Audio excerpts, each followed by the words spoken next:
dowladda Turkiga ayaa war ay soo saartay waxa ay ku faahfaahisay qorshaha satellite-ka xarunta cusub oo ay ka samaysanayso gudaha Soomaaliya. War ka soo baxay xukuumadda Ankara ayaa lagu sheegay in dowladda Turkigu ay ka shaqeynayso qaabka ugu fudud ee loo gaari karo qorshaha weyn ee la xiriira dhanka satellite-ka xaruntaas oo dhowaan laga hirgelin doono dhanka Soomaaliya. dowladda Turkigu waxay si toos ah u sheegtay in la calaamadiyo goobihii loogu talagalay in laga dhiso dhanka iyo satellite-ka Soomaaliya. xaruntaas oo noqon doonta mid ay dowladda Turkiga ay si gaar u adeegsan doonto. mas-uuliyiin sare oo ka tirsan xukuumadda Ankara waxay tilmaameen in xilligan la joogo ay socdaan dhaqdhaqaaqyo guud oo la xiriira qaabka dowladdaas ay ugu shaqeynayso in la ogaado dhammaan dadaalada guud ee la xiriira xukuumadda Ankara iyo sida ay u doonayso arrintaasi. mas-uuliyiintan ayaa waxay dhanka kala tilmaameen in dadaalada kala duwan ee socday yihiin kuwa loogu talagalay in xukuumadda Ankara ay ka shaqeyso qaabkii dayax-gacmeedka Soomaaliya looga tuuri lahaa si dunida inteeda kale ay Soomaaliya ula mid noqoto. waa sida xubnahan hadalka u dhigeen. wasiirka tiknoolajiyadda dalka Turkiga iyo xubno kale oo ka tirsan dowladdaas ayaa si toos ah u sheegay in xilligan la joogo ay socdaan dhaqdhaqaaqyo kale oo la xiriira qaabka dowladdaas ay ugu shaqeynayso in la gaaro hadafka ugu weyn ee la xiriira in la tuuro dayax-gacmeedkaasi. sargaal sare oo ka tirsan dowladda Turkiga ayaa dhankiisa waxa uu tilmaamay in maalmihii u dambeeyay ay socdeen dhaqdhaqaaqyo guud oo Ankara ay ku raadinayso xalka ugu habboon ee lagu gaari karo hadafka ama ujeedkaasi guud. haddii la gaarana ay noqon doonto in Soomaaliya ay ka faa'iidaysato fursad ahaan caalan ahaan in la helo dayax-gacmeedkaasi iyo qaabka ugu fudud ee dowladda Turkiga ay arrintaas wadi karto. mas-uuliyiinta Turkiga waxay dhanka kale ay sheegeen in ay wadaan dhaqdhaqaaqyo kale oo la xiriira qaabkii loo soo qodi lahaa shidaalka Soomaaliya iyadoona sahankii la sameeyey lagu guuleystay sida dowladda Turkigu ay sheegtay. mas-uul sare oo ka tirsan dowladda Turkiga ayaa waxa uu dhankiisa tilmaamay in xilligan la joogo ay socdaan dhaqdhaqaaqyo iyo abaabul guud oo la xiriira qaabka ugu fudud ee loo gaari karo shidaalka Soomaaliya si loo gaaro gunta hoose ceelasha shidaalka Soomaaliya.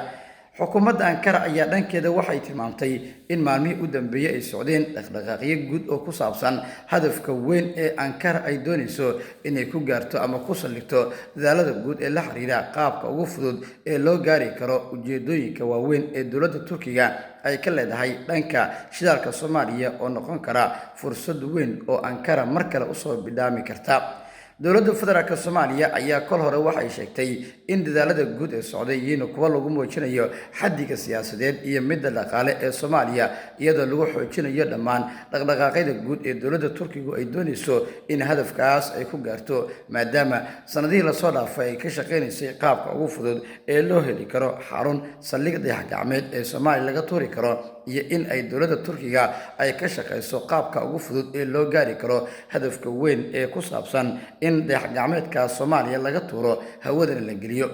xukuumadda Ankara ayaa in muddo waxay bidaaminaysay inay ka shaqeynayso dadaalada kala duwan ee lagu horumarinayo dhanka Soomaaliya haddii la gaaro hadafkaasna uu ka dhigayo in guud ahaan qorshaha guud ee siyaasadeed ee Soomaaliya la gaaray maadaama isku dayida dadaalada guud ee socday yihiin kuwa lagu muujinayo xaddiga awoodeed iyo midda dhaqaale ee Soomaaliya. sargaal sare oo ka tirsan xukuumadda Ankara ayaa warbaahinta dalkaas waxa uu sheegay in dowladda Turkigu ay ka shaqeynayso dhaqdhaqaaqyada guud ee lagu gaari karo hadafka ama ujeedooyinka lagu saldhigayo himilooyinka Soomaaliya si meesha looga saaro wax walba oo keeni kara in uu burburo ama baaqdo dayax-gacmeedkii Soomaaliya laga tuurayay ee hawada sare loo dirayay. Ankara ayaa dhankeeda waxay tilmaamtay in dadaalada kala duwan ee socday yihiin kuwa lagu muujinayo xaddiga awoodeed ee la xiriira in dowladda Turkiga ay markan awoodi karto dadaalada guud ee la xiriira qorshahaasi. mas-uul sare oo ka tirsan dowladda Turkiga ayaa dhankiisa waxa uu tilmaamay in ay socdaan dhaqdhaqaaqyo kale oo ku saabsan qaabka loo gaari karo hadafka ama ujeedada ugu weyn ee arrintaas la xiriirta taas oo keeni karta in Ankara in muddaha ay ka shaqeynaysay qaabka ugu fudud ee loo gaari karo shidaalka Soomaaliya dayax-gacmeedka lagu tuuri karo sidoo kalena lagu dhisi karo ciidamo mustaqbalka la wareegi kara amniga guud ee dalkooda sida ay sheegeen mas-uuliyiin ka tirsan dowladda Turkiga. wixii warar iyo dhacdooyin arrimaha ka soo kordha baahinteena tan xigta ee warbaahinta Xuuraansi u daawo.